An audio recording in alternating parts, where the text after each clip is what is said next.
सभी का हमारे YouTube चैनल पर, जिसका नाम है सौरभ क्लासेस। आज मैं बीए सेमेस्टर 1 जो हमारा एनईपी का नया सिलेबस का विषय है MJ1, उससे काफ़ी महत्वपूर्ण विषय प्राचीन कालीन समुद्री व्यापार, जिसे हम मैरीटाइम ट्रेड भी कहते हैं, लेकर उपस्थित हुआ हूँ। तो चलिए शुरू करते हैं। भारत प्राचीन काल से ही समुद्री व्यापार करता रहा है। इसकी विदेशी मंडियों पर एकाधिकार था। इसका महत्वपूर्ण कारण भारत में विद्यमान प्रचुर खनिज संसाधन थे। इस पर ईसा की पहली शताब्दी में हुए ग्रीक इतिहासकार प्लिनी ने भारत को रत्नों की एकमात्र जननी, सबसे महंगी वस्तुओं की महान जन्मदात्री कहा है। इस इतिहासकार ने लिखा है कि कोई ऐसा वर्ष नहीं बीतता जिसमें भारत रोमन राजकोष से 10 करोड़ सॉस्टियर अर्थात रोमन सिक्के ना खींच लेता हो। भारत और पश्चिमी देशों के मध्य व्यापार तथा वाणिज्य का विकास करने में राजनीतिक तथा सांस्कृतिक संबंध भी सहायक रहे थे। मार्क एंटोनी के काल से लेकर जस्टिनियन के काल तक अर्थात ईसा पूर्व 30 से लेकर 550 ईस्वी तक भारत और पश्चिम के मध्य संपर्क सर्वाधिक महत्वपूर्ण था। दक्षिण भारत में पाए गए रोमन सिक्कों के अध्ययन के आधार पर सेवेल इस निष्कर्ष पर पहुंचा कि इन दो देशों के मध्य व्यापार अपने चरम शिखर पर अगस्टस के काल में पहुंच गया था और यह 65 ईस्वी अर्थात नीरो के काल तक वैसा ही बना रहा। यही वह काल था जिसमें भारत रोम को विलास सामग्रियां भेजता था, जिनके लिए रोमन लोग काफ़ी भारी कीमत चुकाते थे। पेरिपल्स के अनुसार भारत से रोम को होने वाले निर्यात में काली मिर्च, अदरक तथा अन्य विलास सामग्रियां थीं, जिनकी वहां बड़ी मांग थी। इनमें रेशम, मलमल, सूती वस्त्र, रत्न, मोती और खनिज सम्मिलित थे। आयात की जाने वाली वस्तुएं थी मूंगा, लोबान, कांच, चांदी, सोने के बर्तन, ताम्र, रांगा जिसे टीन कहा जाता है, शीशा, लड़के और लड़कियां। तमिल कवि नाविकयार ने लिखा है कि स्थानीय शासक के लिए पश्चिमी देशों से सुरा और सुंदरियों का आयात किया जाता था। पेरिपल्स के अनुसार भारत कुछ अन्य वस्तुओं का भी निर्यात करता था। इनमें कूट, गुगलू, चिटचिटा, फिरोजा, लाजवर्द, रेशम का सामान, खालें, सूती कपड़ा, रेशम, सूत और नील सम्मिलित थी। सिंधु नदी के मुहाने पर बॉम्बे रिंकम और बैरी गाजा जो भड़ौच में स्थित है, ये भारतीय बंदरगाह निर्यात तथा आयात के दो महत्वपूर्ण बंदरगाह थे। इनके अतिरिक्त दक्षिण में अन्य कई बंदरगाह थे।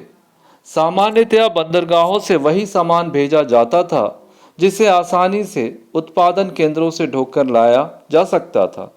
इस प्रकार हाथीदांत, गोमेद तथा इंद्रगोप, मलमल, पिपली, रेशमी कपड़ा देश के विभिन्न भागों से पश्चिमी समुद्र तट बॉम्बे रिंकम जो महाराष्ट्र में पड़ता है और बैरी गाजा जो भड़ौच गुजरात में पड़ता है, लाए जाते थे और वहां से उनको विदेशों में निर्यात किया जाता था। पश्चिमी जगत के साथ भारत के व्यापार के स्वरूप तथा परिणाम के बारे में पुराने प्रतिष्ठित लेखकों ने जो जानकारी दी है, उनकी अनुपूर्ति उस काल के बौद्ध साहित्य से भी हो जाती है। इसमें समुद्र पार वाणिज्य यात्राओं, लेन देन के स्वरूप तथा सामूहिक उत्तरदायित्व का उल्लेख है। व्यापार के लिए की जाने वाली किसी समुद्र यात्रा के आरंभ की सूचना 1 घंटा बजाकर दी जाती थी। यह घंटा अन्य व्यापारियों को इस बात का निमंत्रण होता था कि वे अपने व्यापार का माल लेकर उस यात्रा का आयोजन करने वाले व्यक्ति के साथ चले।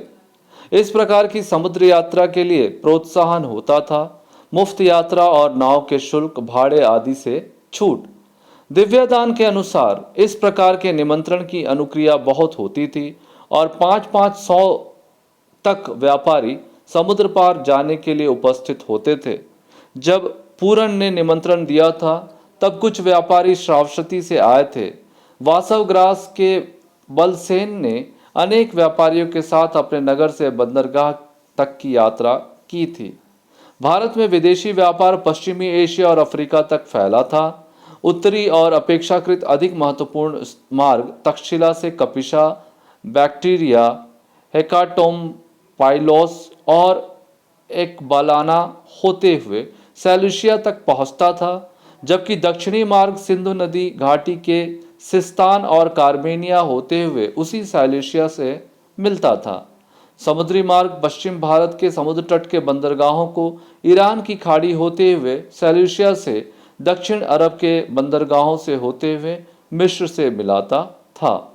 भारत से मिस्र को जाने वाले माल में हाथीदांत, करपर, मोती, उबटन और रंग, विशेष रूप से नील, कॉस्टियस, दालचीनी, लकड़ी और लोहा आदि थे।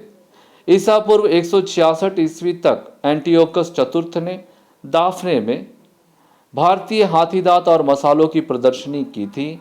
यहाँ यह बता देना उचित होगा कि मिस्र से आने वाले ग्रीक नाविक मानसून पवनों की खोज का उपयोग करते हुए समुद्र मार्ग द्वारा सीधे सिंधु नदी के डेल्टा तक और गुजरात तथा मालाबार के समुद्र तट पर स्थित बंदरगाहों तक आते थे। प्लिनी का कथन है कि मिस्र के समुद्र तट से मालाबार तक तट की यात्रा में 40 दिन लगते थे। भारतीय जहाज अरियाका से, जिसका मुख्य बंदरगाह बैरीगाजा था, ईरान की खाड़ी तक, अरब के दक्षिण समुद्र तट तक और अफ्रीका के लाल सागर वाले समुद्र तट तक नियमित रूप से आते जाते थे। अरब व्यापारी भारतीयों को इससे आगे जाने नहीं देते थे, क्योंकि वे अपने व्यापारिक एकाधिकार को बनाए रखना चाहते थे। इसलिए भारतीय व्यापारी सोकोट्रा के विशाल द्वीप में बस गए और पूर्वी अफ्रीका जाने वाले भारतीय जहाज समय समय पर इस द्वीप तक जाते रहते थे। निर्यात की जाने वाली वस्तुओं में कृषि, पशु व्यवसाय और खनिजें होती थी। इनमें पहली श्रेणी में गेहूं, चावल और खाद्य सामग्री और तेल जैसे घी, तिल का तेल, खांड, शहद होते थे, जो कि अरियाका से पूर्वी अफ्रीका की मंडियों में जाते थे। चावल और गेहूं बैरीगाजा और मालाबार से पूर्वी अफ्रीका की मंडियों में जाते थे। भारतीय चंदन की लकड़ियां, सागौन, इमारती लकड़ी और काली लकड़ी के शातीर और आबनूस बैरीगोजा से जहाजों में लाद कर भेजे जाते थे। इसी बंदरगाह से हाथीदांत, गोमेद, गुग्गुलू, चिट्टा, नील का भी निर्यात होता था। दक्षिण भारत के मालाबार तट पर स्थित बंदरगाह मुजरिस और नेलीसंडा से हाथीदांत, श्रीलंका से लाए गए मोती, काली और सफ़ेद मिर्च तथा अन्य मसालों का निर्यात होता था।